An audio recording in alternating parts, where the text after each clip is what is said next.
এই ভিডিওতে 18 এবং 19 দুইটা এপিসোডই থাকছে। এখানে অর্কিড হচ্ছে ডংফ্যাং এর বাবাকে জিজ্ঞাসা করে, যেদিন আপনি জানতে পারলেন যে ডংফ্যাংই হচ্ছে একমাত্র মানুষ যে কিনা হেলফায়ারকে কন্ট্রোল করতে পারবে, সেদিন আপনি ডংফ্যাং এর দিকে রাগ করে কেন জিজ্ঞেস করেছিলেন যে তুমি কেন হেলফায়ারকে কন্ট্রোল করতে পারবে? আর তখন ডংফ্যাং এর বাবা কান্না করে দেয় এবং অর্কিডকে বলে যে ডংফ্যাংকে সে এই পৃথিবীতে সবথেকে বেশি ভালোবাসতো, আর যে হেলফায়ার হচ্ছে কন্ট্রোল করতে পারবে তার ভেতরে কোনো ইমোশন থাকবে না, আর ইমোশন থাকলে সে কখনোই হেলফায়ারকে পুরোপুরিভাবে কন্ট্রোল করতে পারবে না। এই জন্য আমি সেদিন ডংফ্যাং এর দিকে তাকিয়ে বলেছিলাম যে তুমি কেন শুধু হেলফায়ারকে কন্ট্রোল করতে পারবে, আমার অনেক বেশি কষ্ট লেগেছিল। আর এই পাশ থেকে ডংফ্যাং বলে যে এরকম কিছুই না, তুমি শুধু তোমার মুন সাহেবের ব্যাপারেই ভাবো, তুমি আমার ব্যাপারে কখনোই ভাবোনি, কখনোই ভালোবাসোনি। আর আমরা দেখতে পাই তখন হচ্ছে ডংফ্যাং এর বাবা দেখে যে পাশে ডংফ্যাং দাঁড়িয়ে আছে। ডংফ্যাং এর বাবা বলে ডংফ্যাং তুমি এখানে, এবং সে দাঁড়িয়ে পড়ে এবং সে 2 হাত মেলে দেয় ডংফ্যাংকে জড়িয়ে ধরার জন্য। সে ডংফ্যাংকে এত বড় দেখে এবং মুন সাহেবের রাজা হয়েছে কিনা এটা জিজ্ঞেস করে। ডংফ্যাং বলে এখনো তুমি তোমার মুন সাহেবের সম্পর্কে কথা বলছো আমার সঙ্গে, আমি কেমন আছি সেটা তোমার কাছে ম্যাটার করে না, মানে এই টাইপের ইমোশনাল কথা আর কি এখানে বলছিল।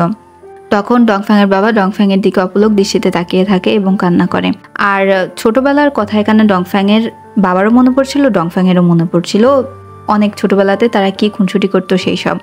আর এই টাইমেই হচ্ছে সেই বলটা যেটা কিনা অর্কিড তার সঙ্গে করে নিয়ে আসছিল এবং ডংফ্যাং এর বাবাকে সে বলে যে আমি জানি আপনি ডংফ্যাংকে অনেক বেশি ভালোবাসতেন এবং তার দেয়া প্রতিটা জিনিস আপনি আপনার কাছে আয়ত্ত করে রেখেছিলেন। এখানে ডংফ্যাংও দেখতে পায় যে সেই যে ইনস্ট্রুমেন্টটা তার বাবার জন্য তৈরি করেছিল সেটাও তার বাবা ঠিক করে দিয়েছিল।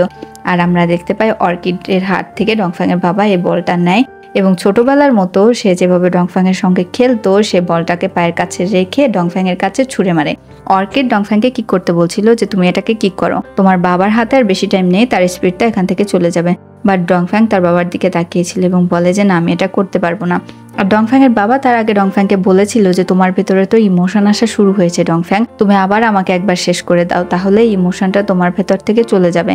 বাট ডংফ্যাং বলে যে না, আমি এই কাজটা করবো না, কারণ তোমার সঙ্গে ছোটবেলাতে কাটানো সেই ভালো মুহূর্তগুলোকে আমি আমার মেমোরিতে রাখতে চাই, আমি মনে রাখতে চাই যে তুমি আমাকে কতটা ভালোবাসতে, আর এই সব আমাকে অনেক বেশি খুশি দেয়, আমি এই হ্যাপিনেসটাকে উপভোগ করতে চাই। আর আমরা দেখতে পাই টাইম আপ হয়ে যায় এবং ডংফ্যাং এর বাবার স্পিরিটটাও এখান থেকে চলে যায়। এরপরে অর্কিড এবং ডংফ্যাং হচ্ছে তাদের সেই রাজপ্রাসাদে ফিরে আসে এবং এখানে ডংফ্যাং তার ভাইয়ের ওপরে যেই শাস্তিটা আরোপ করেছিল সেটা অলরেডি শুরু হয়ে যায়। ডংফ্যাং এসে জিজ্ঞেস করে যে ওর উপর আর কয়টা থান্ডারিং করা বাকি আছে, তখন বলে আরো 51টা বাকি আছে। ডংফ্যাং বলে যে বাদ বাকিগুলো আমি আমার উপর শাস্তি নিতে চাই। সবাই ডংফ্যাংকে নিষেধ করলেও ডংফ্যাং কারো কথা শুনে না এবং সে নিজে চলে যায় তার ভাইকে সরিয়ে দিয়ে, সে তার ভাইয়ের পরবর্তী শাস্তিগুলোকে নিতে থাকে এবং এ যাত্রায় সে তার ভাইকে ছেড়ে দেয়। ডংফ্যাং এর শরীর অনেক বেশি দুর্বল হয়ে যায়, অর্কিড তাকে নিয়ে যায়। এবার ডংফ্যাং এর হচ্ছে মেডিসিন খাওয়ানোর পালা। অর্কিড ডংফ্যাং এর অনেক বেশি সেবা করছিল। মধ্যরাতে অর্কিড দেখতে পায় যে ডংফ্যাং হচ্ছে তার বেডে নেই। এরপরে সে ডংফ্যাং এর বাবার রুমে গিয়ে দেখে যে সেই রুমে হচ্ছে ডংফ্যাং বসে রয়েছে এবং তার বাবার বিভিন্ন জিনিস ধরে সে অনেক বেশি কান্না করছে। অর্কিড গিয়ে ডংফ্যাংকে শান্ত করার চেষ্টা করে এবং ডংফ্যাং অর্কিডকে জড়িয়ে ধরে অনেক কান্না করে এবং সে বলে যে সে তার বাবাকে অনেক বেশি ভালোবাসতো, সে তার বাবাকে ইচ্ছা করে মারেনি। পরদিন সকালে আমরা দেখতে পাই ডংফ্যাংকে হচ্ছে অর্কিড ওষুধ খাওয়াতে আসে। আর এদিকে অর্কিড লক্ষ্য করে যে ডংফ্যাং এর ভাই সুফ্যাংও হচ্ছে ডংফ্যাংকে দূর থেকে লক্ষ্য করছে যে ডংফ্যাং সুস্থ হয়েছে কিনা। এরপরে সুফ্যাং হচ্ছে চলে যায় তাদের একটা স্পিরিচুয়াল রুমে এবং সেখানে গিয়ে সে জিজ্ঞাসা করে ডংফ্যাং কেন তার বাবাকে মেরেছিল সকল সত্যিটা জানার জন্য। সেখানে উপর থেকে গায়েবী আওয়াজ আসে এবং তাকে জানানো হয় যে ডংফ্যাং এর বাবাই মূলত ডংফ্যাংকে সেদিন প্রভোগ করেছিল তার মুন ড্রাইভকে রক্ষা করার জন্য, যাতে ডংফ্যাং এর ভেতর থেকে ইমোশন চলে যায় এবং সে হেলফায়ারটাকে আয়ত্ত করতে পারে। এই পুরো ব্যাপারটাই হচ্ছে একটা প্ল্যানিং ছিল ডংফ্যাং এর বাবার, ডংফ্যাংকে এই মুন ট্রাইবের জন্য প্রস্তুত করার জন্য। আর এই কথাটা জানতে পেরে সুফ্যাংও বুঝতে পারে যে তার ভাই আসলে এতটাও খারাপ না যতটা তাকে এতদিন সে ভেবে আসছে। আর এই কারণেই সুফ্যাং এর মনেও হচ্ছে ডংফ্যাং এর জন্য ইমোশন বিল্ড আপ হয়। আমরা এখানে দেখতে পাই ডংফ্যাং হচ্ছে অসুস্থ এবং সে অর্কিডকে বলে যে তার পাশেই থাকতে, কারণ তার সবকিছুতেই অর্কিডের সাহায্য তার লাগবে। কিন্তু শান যখন এসে ডংফ্যাংকে বলে সুফ্যাং হচ্ছে তার সঙ্গে দেখা করতে আসছে, তখন ডংফ্যাং এক লাফে উঠে যায় এবং সোফাতে গিয়ে বসে। এরপরে আমরা দেখতে পাই সুফ্যাং আসে এবং এই প্রথম সুফ্যাং নিজের মন থেকে তার ভাইকে রেসপেক্ট করে। এরপরে ডংফ্যাং এর ভাই হচ্ছে ডংফ্যাং এর সামনে নত হয়ে বসে এবং তাকে বলে যে আমি সেই হাইসা সিটির লর্ডকে হেল্প করেছিলাম কেন সেটা আজকে আমি তোমাকে বলবো। যখন তুমি 30,000 বছরের জন্য তুমি গুম হয়ে যাও তখন আমাদের মুন ট্রাইবের অবস্থা অনেক বেশি করুণ ছিল, আর যার জন্য হচ্ছে আমার কিছু পাওয়ারের দরকার ছিল। তখন আমি বুঝতে পারছিলাম না কি করব। হাইসা সিটির লর্ড আগত হয় এবং আমাকে বলে যে আমি যদি তাকে হাইসা সিটি বিল্ড করতে সাহায্য করি তাহলে হচ্ছে সে এই মুন ট্রাইবকে রক্ষা করতেও আমাকে সাহায্য করবে, আর যার জন্য আমি তাকে সাহায্য করেছিলাম। আর বাবার এই ব্যাপারটা নিয়ে আমি সবসময় তোমাকে শেষ করে দিতে চাইতাম, আর এই জন্যই হাইসা সিটির লর্ড আমাকে সাহায্য করেছিল। কিন্তু আমি কখনোই বুঝতে পারিনি যে হাইসা সিটির লর্ড তোমার অবর্তমানে তোমাকে দুর্বল করে দিয়ে এই মুন ট্রাইবের ওপর অ্যাটাক করবে। এটা সম্পূর্ণভাবে আমার ভুল। এই কথা বলে সে তার ভাইয়ের কাছে মাফ চায় এবং ডংফ্যাং এখানে তার ভাইকে মাফ করে দেয়। এরপরে সুফ্যাং এখান থেকে চলে যায়। ডংফ্যাংকে আমরা দেখতে পাই অর্কিডের সাথে সে আলোচনা করে এবং সেখানে বলছিল যে আজকে সুফ্যাংয়ের সঙ্গে কি কথা বলেছে। তখন অর্কিড বলে যে এখন তোমার ভাইয়ের সঙ্গে একটা ভালো সম্পর্ক করা উচিত, তার সঙ্গে তোমার হাম্বল হয়ে কথা বলা উচিত। তখন ডংফ্যাং বলে যে সে তো জানেই না কিভাবে মানুষের সঙ্গে ভালো করে কথা বলতে হয়, ভালোবেসে কথা বলতে হয়। অর্কিড 2 হাত তোলে এবং বলে তুমি তাকে জড়িয়ে ধরতে পারো। তখন ডংফ্যাং বুঝে না, কারণ ডংফ্যাং ছোটবেলা থেকে কোনোদিন তো জানে না যে ভালোবাসা কিভাবে এক্সপ্রেস করতে হয়, সে শুধু যুদ্ধই করতে জানে। অর্কিড বলে আচ্ছা এটাও যখন তুমি পারবে না তাহলে তুমি তার সঙ্গে হেসে কথা বলতে পারো। ডংফ্যাং বলে আমি তো হাসতেও পারি না। অর্কিড তখন 2 নখ দিয়ে ডংফ্যাংকে দেখায় যে এভাবে হাসতে হয় এবং এভাবে তুমি প্র্যাকটিস করলে তুমি তোমার ভাইয়ের সামনে হাসতে পারবে এবং তুমি তার সামনে তোমার ইমোশনটাকে এক্সপ্রেস করতে পারবে। আমরা দেখতে পাই অর্কিডের কাছে হচ্ছে জেলি আসে এবং জিজ্ঞেস করে যে ডংফ্যাং এর সঙ্গে কি সে আসলেই অ্যাক্টিং করছে নাকি অন্য কিছু আছে। তখন অর্কিড আমতামতা করে, বাট সে বলে না ডংফ্যাং এর সঙ্গে সে অ্যাক্টিংই করছে। বাট আমরা দেখে বুঝতে পারি যে অর্কিডের মনেও ডংফ্যাং এর জন্য ভালোবাসা তৈরি হচ্ছে। এদিকে আমরা দেখতে পাই ডংফ্যাং এর সঙ্গে আবার দেখা করতে আসে সুফ্যাং। এখানে ডংফ্যাং হচ্ছে সুফ্যাংকে একটা দায়িত্ব দেয়, এর সাথে সাথে সে তার ভাইয়ের কাঁধে হাত দিয়ে তাকে বাহবা দেয়। এরপরেই সে হচ্ছে তার ভাইয়ের সামনে হেসে কথা বলে, আর তার ভাইও এখানে অনেক বেশি খুশি হয়ে যায়। এই জিনিসটা দেখে শান অনেক বেশি খুশি ছিল, কারণ প্রথমবারের মতো ডংফ্যাং তার ভালোবাসাটাকে এক্সপ্রেস করেছে তার ভাইয়ের সামনে। একটু পরে ডংফ্যাং হচ্ছে আবার অর্কিডের কাছে আসে এবং সে এখানে অর্কিডকে বলে যে আমাদের মুন ট্রাইবে কেউ যদি কাউকে ধন্যবাদ জানায় তাহলে সে হচ্ছে নিজের রক্ত তার মুখে লাগিয়ে দেয়, এর মানে হচ্ছে সে সেই ব্যক্তিকে থ্যাংক ইউ জানাচ্ছে। তো অর্কিড বলে যে না না এরকম করার কোনো দরকার নেই। ডংফ্যাং বলে যে আমি জানি তুমি ব্লাড পছন্দ করো না, আর এর জন্যই আমি হচ্ছে আমার ব্লাডকে রঙে পরিণত করেছি এবং এটা আমি লাগাতে চাই, প্লিজ আমাকে নিষেধ করো না, এই ফার্স্ট টাইম আমি কাউকে ধন্যবাদ জানাবো। তখন অর্কিড রাজি হয়ে যায় এবং ডংফ্যাং অর্কিডের গালে সেই লাল জিনিসটাকে লাগিয়ে দেয়। এদিকে আমরা দেখতে পাই অনেক দিন পরে সিয়াংজুকে। সিয়াংজু হচ্ছে অনেক বেশি দুঃখী ছিল, কারণ তার ভাই তাকে আটকে দিয়েছিল এবং তার পাওয়ারও নিয়ে নিয়েছিল।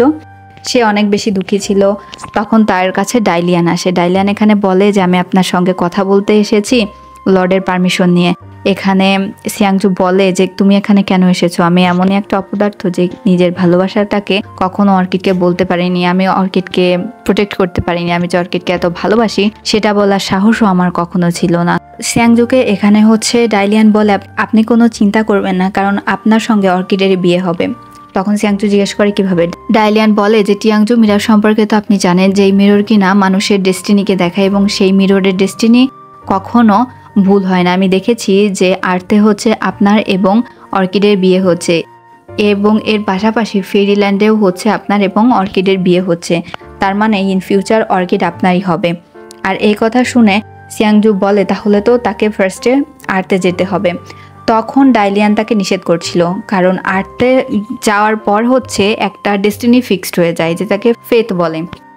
আর যদি কোনো গডাস আর্থে যায়, সে যদি তার ফেথ অনুযায়ী কাজ সম্পন্ন করতে পারে তাহলেই হচ্ছে সে আবার ইমোরাল ওয়ার্ল্ডে চলে আসতে পারবে, আর যদি সে তার ফেথ অনুযায়ী কাজ করতে না পারে তাহলেই হচ্ছে সে আর কোনোদিন ইমোরাল ওয়ার্ল্ডে ফিরে আসতে পারবে না।